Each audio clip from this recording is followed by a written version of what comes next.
예수님을 따라다녔던 그 제자들의 그 믿음, 우리가 예수를 믿는다고 했을 때 그 믿음은 우리에게 어떤 역할을 하고 있는가, 그 믿음은 언제 힘을 발휘하는지, 또 우리가 믿는다고 했을 때 우리의 모습 한번 어떤 모습으로 우리가 예수를 믿고 있는가를 점검하는 그런 시간이 되기를 바랍니다. 오늘 이 말씀을 통해서 이제 볼 수 있는 것은 예수님께서 제자들과 함께 이제 갈릴리 호수 건너편으로 가자고 그랬어요. 이제 가버나움 쪽으로 이제 가시는데, 그것은 하는 그 목적을 이렇게 그 마가복음과 이제 그 마태복음 이렇게 통해서 보면은 이 일이 있기 전에 예수님께서 참으로 많은 이제 천국 복음 전파를 위해서 일들을 하셨어요. 그리고 나서 이제 어떻게 보면 좀 쉬시고 싶은 것 같아요. 그래서 좀 배를 타고 좀 한적한 곳에 가시고 싶었던 것 같아요. 그런데 이제 가다 보니까 예수님이 피곤하셨는지 배에서 잠이 드셨다 그랬어요. 그때만 해도 이제 순풍에 돛단 듯이 배가 잘 가고 있었으니까 잠이 왔겠죠. 여러분, 예수님도 잠을 자고 있었어요. 그런데 여기서 우리가 주고 있는 우리가 그 교훈을 보면은 뭔가 예수님께서 하시고자 하는 일에도 사단의 그 방해는 그치지 않고 그에게 임했다고 하는 거죠. 광풍이라고 했지만은 예수님께서 지금 배를 타고 어디로 가냐면 그 갈릴리 호수를 건너서 가버나움 쪽으로 가고 싶어 했던 것 같아요. 저편으로 건너가자 하실 때에 이제 잠이 드셨지만은 광풍이 불었다, 그런 내용이 있습니다. 그것은 이제 비슷한 내용이 마태복음 14장 22절과 33절을 보면은 예수님께서 그 이제 오병이어의 이적을 행하시고 나서 예수님께서 사람들을 내가 보낼 테니까 너희는 먼저 배를 타고 이제 그 호수 건너편으로 가라. 그 제자들이 이제 배를 타고 건너가다가 또 그때 광풍을 만났어요. 그 갈릴리 호수의 상황을 누구보다도 잘 아는 제자들이죠. 그것에 대해서 이제 잔뼈가 굵었고 그들의 생업의 그 이제 터전이 갈릴리 호수다 보면은 뭐 그 날씨라든가 어떤 그 때에 어떤 일이 벌어지는지 그들은 잘 알고 있었겠죠. 그러나 가다가 그 마태복음에서는 그들이 이제 한 10여리쯤 이제 떨어져가 나갔을 때 광풍이 부니까 배를 노를 져도 갈 수가 없는 그때 이제 예수님께서 그 물 위로 걸어오셨죠. 그걸 보고 베드로가 이제 그 말 주시거든 나로 하여금 주께로 가게 해달라. 이제 뭐 그래서 그 걸어갔어요. 가다가 이제 광풍을 보고 물에 빠졌다. 이제 그런 내용이 이제 마태복음이 있어요. 그러니까 무슨 얘기냐? 이거는 지난 설교에도 했었는데 예수님께서 말씀하신 말씀대로 순종하고 배를 타고 건너가는 그 제자들에게 뭐가 불었냐면 그런 광풍이 불었어요. 근데 오늘 여기에서는 예수님의 그 말씀을 따라서 또 제자들이 호수 저편으로 이제 가는 도중에 예수님이 하시고자 하는 그 일이었죠. 또 두 번째로 생각할 수 있는 것이 예수님이 타고 계신 그 배에도 광풍이 불어닥쳤고 또 그 배에 물이 가득하게 되어서 쉽게 얘기하면은 지금 죽게 될 상황이 됐다. 여기 보니까 뭐라고 했냐면은 가득하게 되어 위태한지라. 그 말은 배가 침몰할 수도 있는 그런 상태. 그럼 이 사람들은 그 갈릴리 호수에서 업으로서 잔뼈가 굵었기 때문에 무엇을 해야 되는 거 다 아는 사람들일 것이고, 그럴 때 어떻게 해야 되는지 알겠죠. 그냥 가만히 있었던 건 아닐 거예요. 자기들의 모든 일을 다 그냥 나름대로 해볼 수 있는 일을 다 했을 겁니다. 그런데 이제 위태하게 되었다는 거예요. 지금 여기에서는 뭐를 가르쳐 주냐면, 이 배는 나의 인생일 수도 있고 우리의 가정 또 우리 교회일 수도 있어. 그 비유해 볼 수가 있습니다. 그런데 예수님이 타고 계신 배예요. 그 마태복음 14장에는 제자들만 타고 가는 배였는데, 이 배는 예수님이 그 안에서 타고 가시고 그 안에서 주무시고 계시는 배예요. 그 배에도 뭐가 불어닥쳤냐면 광풍이 불어닥쳤어요. 그리고 광풍만 불어닥친 게 아니라 배에 물이 가득하게 됐다는 거예요. 그러면은 예수님이 지금 그 안에서 주무시고 계시는데 어떻게 잠이 왔을까 한번 생각해 보세요. 그 물이 얼마나 많이 들어왔을 텐데, 위태한 지경에 빠졌음에도 불구하고 예수님은 편하게 그냥 그런 상황인지 어쩐지 아는지 모르는지 하고는 그냥 태평하게 거기서 잠을 자고 있어요. 여러분, 그것은 뭘 우리에게 가르쳐 주고 있을까? 우리가 지금 어떤 위태한 지경에 빠질 수 있어요. 예수를 그러니까 믿는다고 예수님이 나와 함께 하신다고 하는 그런 상황에서도 우리에게는 광풍과 같은 그런 위기의 상황, 또 어떤 사람에게는 환난일 수 있고 그게 질병일 수 있고 또 가정의 우환일 수도 있어요. 이런 일이 예수를 믿는 사람에게만 찾아온 것도 아니고 예수를 안 믿는 사람에게 찾아온 것도 아니고 누구든지 찾아온, 예수가 계시는 그 배 안에도 물이 가득 찼단 말이에요. 그러면 이 말은 우리가 예수님을 믿는다고 하면서 우리가 이런 일이 닥치면은 우리는 이게 내가 뭘 잘못해서 그러나? 지금 이 제자들은 예수님 말씀대로 순종하고 가는 거예요. 예수님의 제자들이 무슨 나쁜 짓을 많이 한 거 아니잖아요. 어떤 사람들은 그런 일을 닥치면은 마치 어떤 식으로 생각하면 인과응보적인 그런 생각하기 쉬워요. 내가 뭔가 잘못했으니까 나한테 이런 화가 온다.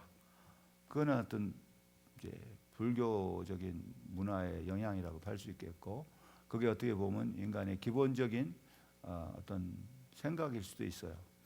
내가 뭘 잘못했으니까 이런 일을 당하지. 여러분, 그런 가운데서요, 어떤 일이 벌어졌냐면은 사람들은 어떤 일이 가정에 또 우리 자녀에게 일어나면 내가 뭐를 잘못해서 그런다고 한 것 때문에 가정에 불화 같은 거 생길 수 있어요. 그 부모의 잘못 때문에 자녀들이 어려움을 당한다. 성경에도 그런 말이 있잖아요. 이제 신명기 같은 데서는 부모의 죄가, 또 부모의 그 하나님을 사랑하고 하나님을 섬기는 그런 그 믿음의 가정에 주는 것은 그 하나님께서 그 3, 4대까지 복에 이르게 되고, 또 저주 같은 거는 막 천대 그렇게까지 표현을 한 걸 보면은 분명히 그런 것도 있어요. 그러나 오늘 여기에서는 그걸 갖다가 적용하는 게 아니란 얘기죠. 제자들이 뭘 잘못한 게 없어요. 예수님 말씀대로 순종하고 그냥 가는데 그 배 안에 또 그 제자들에게 위태한 지경이 찾아왔어요. 이거는 그렇기 때문에 이것은 어느 상황에서도 개인적으로나 가정적으로나 교회적으로 이런 위태한 일은 누구든지 경험할 수가 있다.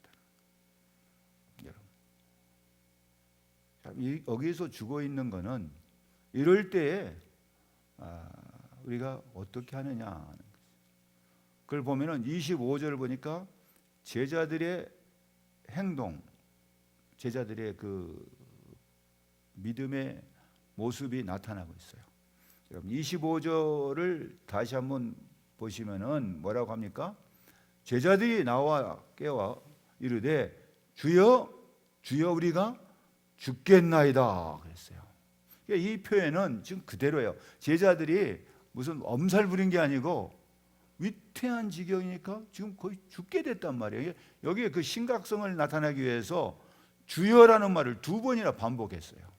성경에서 이런 말을 반복한다고 하는 것은 굉장히 이 상황이 급한 상황이에요.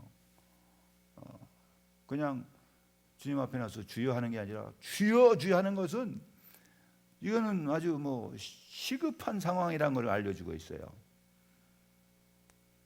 이게 무엇을 말할 것인가 하는데, 그때 이 주님의 반응은 뭐라고 했습니까? 이 주님의 반응은 오늘 여기 26절을 보면은 뭐라고 말씀하고 있는지 한번 읽어보겠습니다. 같이 읽었던 그 24절 한번 같이 읽어봅시다. 예수께서 잠을 깨사 바람과 물결을 꾸짖으시기에 그쳐 잔잔하여지더라. 25절입니다. 같이 읽어봅시다. 제자들에게 이르시되 너희 믿음이 어디에 있느냐 그랬어요. 지금 제자들은 주여 주여 우리가 죽겠나이다 그랬는데 예수님은 갑자기 뭐라고 표현합니까? 너희 믿음이 어디 있느냐. 참 이거는 참 표현이 이상한 표현을 하셨어요. 반응이 죽겠나이다 그러면 그러냐 걱정하지 말아라. 내가 너희 함께 하니까 너희는 염려하지 않아도 돼. 그런 표현이 아니라 너희 믿음이 어디 있느냐라는 표현이에요. 여기서 또 마가복음에서는 마가복음 4장 40절을 보면은 너희가 어찌 믿음이 없느냐라고 했는데, 다른 사본에서는 너희가 아직도 믿음이 없느냐 그런 표현도 했어요. 그런가 하면은 누가복음에서는 이제 믿음이 작은 자들아라는 표현을 했어요. 그런데 여기서는 너희 믿음이 어디 있느냐 이 표현은요 믿음이 없다는 얘기는 아니에요. 어떤 난리통에 예를 들어 집안에 불이 났다 할 때는 내가 아주 귀중한 거를 가져 나와야 되는데 그걸 갖다가 그냥 놓고 나올 수가 있어요. 실제로 달라스에서 이제 사역을 할 때 어떤 분을 만났냐면은 자기 집에 불이 났답니다. 그런데 갑자기 불이 나니까 자기가 이제 나오다가 생각하니까 갓난아이가 하나 이제 태어난 지 얼마 되지 않은 아이가 있었는데 그 아이가 생각나서 나오다 말고 다시 막 들어가 가지고서 아이를 안고 나왔대요. 나와서 보니까 아이가 아니라 벽에더래요. 아이를 안고 나왔는데 보니까 아이가 아무 소리가 없어도 보니까 그게 벽에를 가지고 나온 거예요.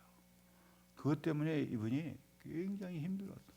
그 일로 인해서 자기의 인생이 바꿔졌다고. 이분이 그 텍사스에서 그 모텔을 상당히 큰 모텔을 부자였어요. 근데 그런 것들이 다 소용이 없더래요. 그래서 예수를 믿게 된 그 어떤 동기가 됐다는 얘기를 하는데, 지금 뭐냐면 안고 나와서 하는 얘기가 내 아이 어디 있어? 그래서 다시 불 속으로 막 그 타는 집으로 들어가겠다 말려요. 그래서 결국은 그 아이가 불에 타서 죽고 말았다는 거예요. 그런 것처럼 지금 그 아이가 어디 있느냐, 너 믿음이 어디 있느냐, 그 얼마나 중요한 거 할 때 그 믿음을 어디다 놔뒀느냐, 어디다 놔둬버렸느냐. 지금 죽을 지경이 됐단 말이에요.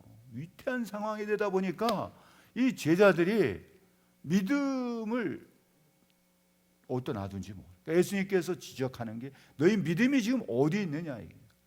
그 말은 뭐냐면은 지금 그 마가가 말한 것처럼 너희가 어찌 아직도 믿지 못하느냐. 예수님이 지금 함께 계시는데 그들이 본 거는 그 배 안에 계신 예수를 본 게 아니고 뭐를 보냐, 상황을, 물결, 또 그 안에 배에 들어있는 물, 그 위태한 상황, 이것을 보다 보니까 뭐가 없냐면 믿음이 없어져. 믿음이 어디로 그냥 놔둬버린 거예요. 그러니까 그 믿음이 어디냐고 물어보시는 거예요. 이 모습이 어쩌면은 우리의 모습과 같아요. 내가 정말 위기에 처했을 때 믿음은 어디 가버리고 그 위기적인 것만 봐요. 여러분, 실제로 여러분도 한번 보세요. 예수님이 나와 함께 하신다. 우리 믿잖아요. 예수님이 세상 끝날까지 나와 함께 하신다 그랬어요. 모세가 이스라엘 백성을 이끌고 나올 때 앞에 낮에는 구름 기둥이고 밤에는 불 기둥이 그 앞에 있었어요. 그건 뭐야? 하나님이 함께 한다는 임마누엘 하나님의 상징이었어요. 하나님이 나와 함께 하겠다. 내가 너희를 인도해 간다는 그 상징으로 앞서서 가고 있는데 이 백성들은 구름 기둥을 본 게 아니고 뭘 보냐면 뒤에 쫓아온 애국 군대를 본 거예요. 그러니까 앞에 있는 홍해를 본 거고 그 상황을 보니까 우리 죽게 됐다. 그러니까 모세랑 우리가 죽게 됐단 말이에요. 어찌야 이것까지 우리를 죽게 하느냐라고 얘기했죠. 지금 이 제자들이 배 예수님이 타고 계셔요. 지금 우리의 인생의 배에 내 예수님이 나와 함께하고 계셔요. 이 시간에도 우리 주님은 나와 이 시간에 나와 이곳에 누가 우리와 함께하고 계셔요. 그런데 우리는 나와 함께하는 예수님을 인정하지 않아. 믿지 못하고 있다. 그 믿음이 어디 있냐 이거예요 지금. 그러면서 뭐합니까? 와가지고 걱정해 근심하고 우리가 죽게 됐습니다 말이에요.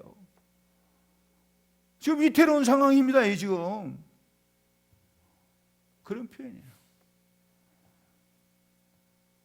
여기서 우리가 비교해 볼 수 있는 것이 이제 그런 고난 혹은 위태한 상황을 당했을 때 사람이 성경에는 욥이에요. 욥과 이 제자들의 상황을 보면은 공통점이 있는 게 뭐냐면요. 위기와 이런 어떤 위태한 상황은 예고하고 찾아온 게 아니라는 거예요. 야, 나 몇 월 며칠 몇 시에 내가 너 이제 찾아갈게. 예고편은 있을런지 모르지만은 전혀 우리한테 예고가 없어요. 힌트도 없을 수도 있어요. 오늘 갑자기 찾아온다고요. 어저께까지만 괜찮았는데, 지금 방금 전까지 괜찮았는데 사고가 나요. 우리 종종 교통사고 순간적으로 일어나잖아요. 여러분 교통사고라는 것, 그러면서 사고가 뭐 예고하고 사고가 납니까? 난 정신 막 차리고 막 운전 잘해야 되겠다 해도 사고가 나요. 순간적으로 사고가 나잖아요. 그런 것처럼 이 욥이나 제자들에게 고난은 그런 위기의 상황은 예고 없이 찾아왔어요. 그랬을 때 다른 점은 있어요. 다른 게 뭐냐면 그 반응이에요. 욥은 그럴 때도 하나님을 믿는 믿음을 저버리지 않았어요. 그런데 이 제자들을 향해서는 뭐합니까? 그 고난으로 인해서 그 위태한 상황으로 인해서 믿음을 상실해 버렸다는 거예요. 그러니까 믿음이 어디 있느냐 이거예요. 너 믿음이 있어야 할 것이 없다는 거예요. 현재 이치에 있지 않다는 얘기예요. 여러분 믿음이 있어야 되는데 그 믿음을 내가 갖고 있어야 되는데 믿음이 없는 거. 그 상태를 벗어난 걸 갖다가 수치스러운 상태라. 원래 있어야 할 것을 놓쳐버렸다. 원래 있어야 할 것을 놓쳐버린 게 죄예요. 관역의 그 표적을 맞춰야 되는 건데 못 맞추면 그게 죄의 의미 하마티아라는 것이. 그것은 또 다른 말로 얘기하면 원래 내가 갖고 있어야 할 그 믿음을 어디다 놔둔지 몰라. 그게 죄일 수 있고 그게 바로 수치의 의미란 말이에요. 그러니까 제자들이 지금 예수님이 그거를 말씀하고 계셔요. 예수님의 제자들에게. 그런데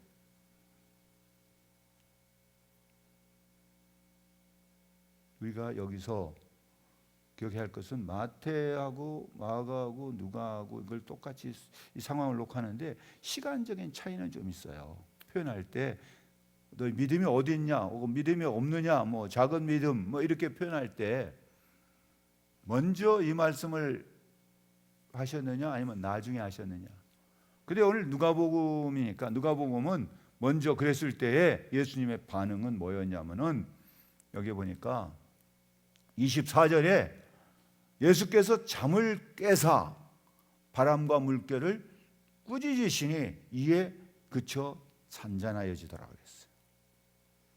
여기서는 예수님께서 그 믿음을 말씀하기 전에 문제를 먼저 해결해 주셨어요. 어려움, 두려움, 그걸 공격하고 있는 어려움의 문제를 먼저 해결해 주셨어요. 그리고 나서 너 믿음이 어디 있냐는 말은 다른 말로 표현하면요, 믿음을 다시 찾으라는 얘기예요. 믿음을 가지라는 얘기예요. 믿음 없음을 막 책망하는 것처럼 들리지만 그거는 예수님의 사랑의 표현이라고. 어떻게 보면 예수님의 사랑의 표현은 아주 좀 달리 표현해요. 그 잘못 들으면은, 이 말을 잘못 들으면 너 이렇게 믿음이 없어, 날 못 믿어? 그럴 수 있잖아요. 내 말이 뭐 우습게 여겨졌냐? 뭐 그렇게 될 수도 있고. 그런데 그런 표현이 아니라 나한테 있어야 할 거, 굉장히 지금 이런 상황에서 가장 중요한 거는 믿음인데 그 믿음을 가지라는 거야. 어느 때 믿음이 힘을 발하냐? 바로 이런 위기 앞에서.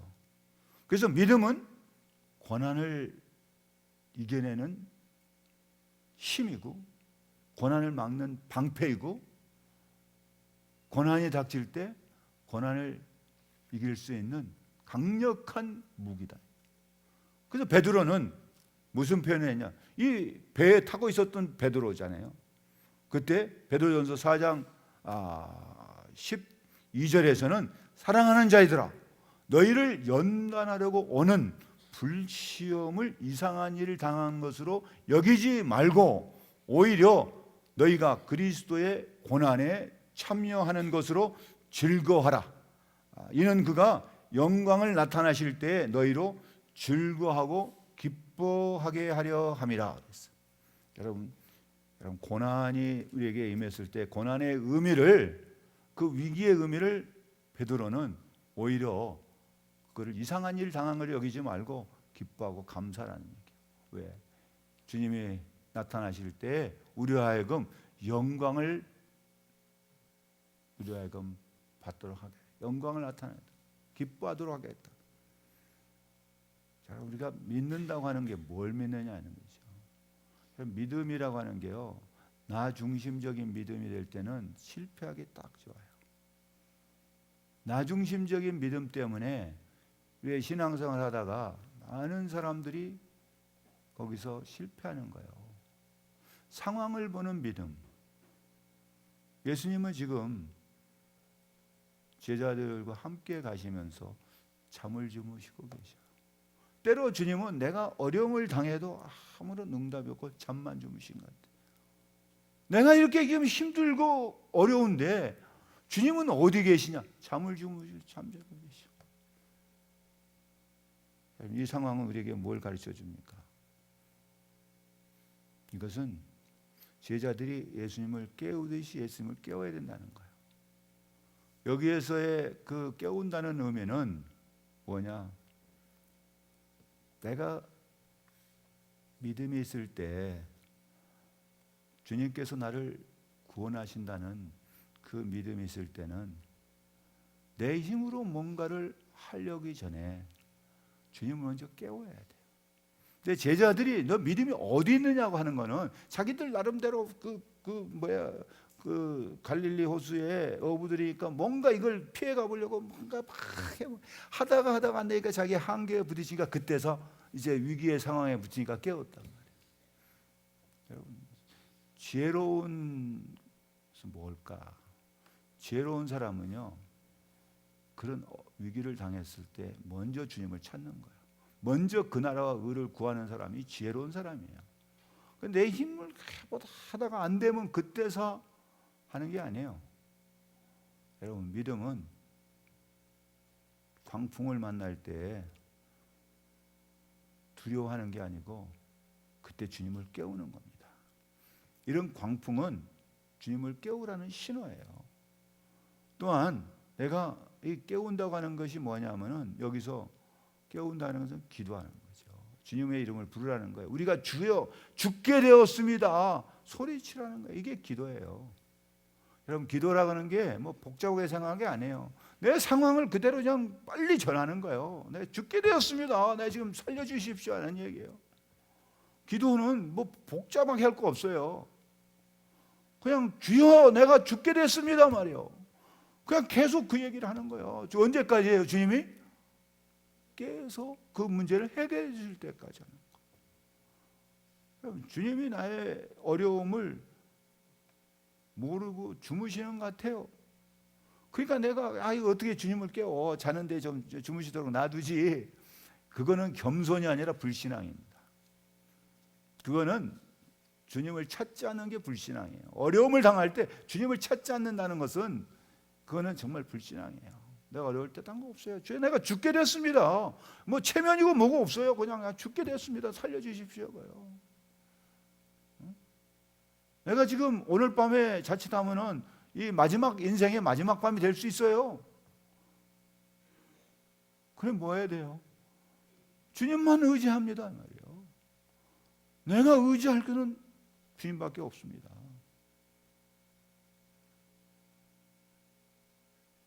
그 광풍은 신호였어요. 우리가 운전하다가 신호를 무시하면은 사고 나잖아요. 운전하다가 신호가 많이 있어요. 내가 느끼는 신호도 있고 바깥에 어떤 신호도 있고 뭔가 그런 것을 무시하고 하면은 사고 나게 딱 좋아요. 여기서 우리가 해야 할 일이 뭔가? 주님을 찾으라는 거예요. 깨우라는 거예요. 여러분 오늘 우리가 기도할 때 여러분 복잡하게 뭐를 많이 해야 되는 거 아니에요. 내 지금 위기입니다, 주님. 내 지금 상태가 아주 위태로운 상태입니다. 지금 내 인생의 배에 물이 가득 차서 이대로 가다가는 침몰하게 생겼어요. 주여 어떻게 하실랍니까? 나를 구원해 주십시오 이거요. 그게 지금 이 상황이에요. 내가 지금 죽게 됐다고 하는 걸 갖다가 얘기하는 거예요. 주님께서도 그랬잖아요. 기도 외에는 이런 이유가 나갈 수 없다고. 기도를 복잡하게 생각하는 거예요. 여러분 복잡하게 생각하면 아주 복잡해요. 기도는 복잡한 게 아니에요. 기도는 뭐라고요? 주님을 흔들어 깨우는 거예요. 주님 붙잡는 거예요. 다른 거 없어요. 주님 내가 힘듭니다 하는 걸 자꾸만 얘기하시면 돼요. 오늘 우리가 함께 같이 기도하실 때 정말 뭘 기도해야 하냐? 지금 내 상황 이런 거 주님 아시잖아요. 내 인생에 있어서 폭풍이 부를 수 있어요. 광풍이 내 인생에 있어서 많은 걸 갖다가 휘저어 놓을 수 있어요. 주님께서 내 상황에 어떤 일을 행하실는지도 모를 수. 그런데 그게 주님께서 행하시는 일이 아니라 광풍이라고 하는 건 내 인생에서 막 시험일 수도 있어요. 그걸 이길 수 있는 거는 주님과 함께 할 때 주님을 깨우는 믿음이에요. 그때 빛을 발하는 게 믿음이에요. 그 믿음이 나에게서는 뭐냐? 바로 그 상황에 있어서 주님을 의지하는 거예요. 주님을 깨우는 거예요. 주님이 내 배에 함께 하고 있다 이거예요. 오늘 이 말씀에서 우리에게 주고 있는 거예요. 정리하면 그거예요. 제자들이 예수님 말씀대로 순종해서 그 배를 갈릴리 호수를 건너가고 있는 그 배에 뭐가 닥쳤어요? 광풍이 닥쳤어요. 그리고 광풍만 부는 게 아니라 그 광풍에 인해서 배가 침몰 직전에 배에 물이 가득하게 찼다. 내 인생에도 그런 날이, 그런 시간이, 그런 때가 찾아온다는 거예요. 그건 내가 믿음이 없어서가 아니에요. 제자들이 그때까지만 해도 믿음이 있었어. 그런데 그런 일을 당하고 보니까 뭘 봤냐면은 주님을 본 게 아니고 그 상황을 보면서 믿음을 잃어버려요. 믿음을 다시 찾아야 돼요. 그 믿음을 찾는 게 뭡니까? 주님을 찾는 거예요. 주님을 붙잡는 거, 주님을 깨우는 겁니다. 믿음의 기도는 역사하는 힘이 있어요. 믿음의 기도는 병든 자를 치료하는 역사를 불러넣을 수 있어요. 오늘 이 시간에 우리가 주님을 깨우는 그 믿음의 우리 성도들의 모습이 되기를 바랍니다. 이 시간 여기에 오신 여러분들 가운데도 지금 인생에 있어서 내 인생의 배가 인생이라면 그 배에 물이 가득 차가서 이대로 가다가는 조금 있으면 침몰 직전에 있을 수 있어요. 어떤 상황이 좀 다를 수 있어요. 광풍의 모습이 다를 수 있어요. 나를 지금 어렵게 하고 힘들게 하는 그런 그 광풍의 모습이 각자마다 조금 다를 수 있어요. 그러나 그때 우리에게 필요한 건 뭡니까? 주님을 찾는 거예요. 주님을 붙잡는 겁니다. 사랑하는 성도들이요, 나를 괴롭게 하고 힘들게 하고 나에게 내 인생에서 위태로운 상황에 처하게 하는 그러한 일이 있을 때에 그걸 놓고 염려하거나 근심하지 마시고 내 배에 함께하고 있는 주님을 깨우는 믿음의 승리자로 오늘 이 밤에 주님과 함께하는 귀한 역사가 있기를 간절히 바랍니다. 자, 우리 함께 같이 기도합시다. 여러분, 주여 주여 하면서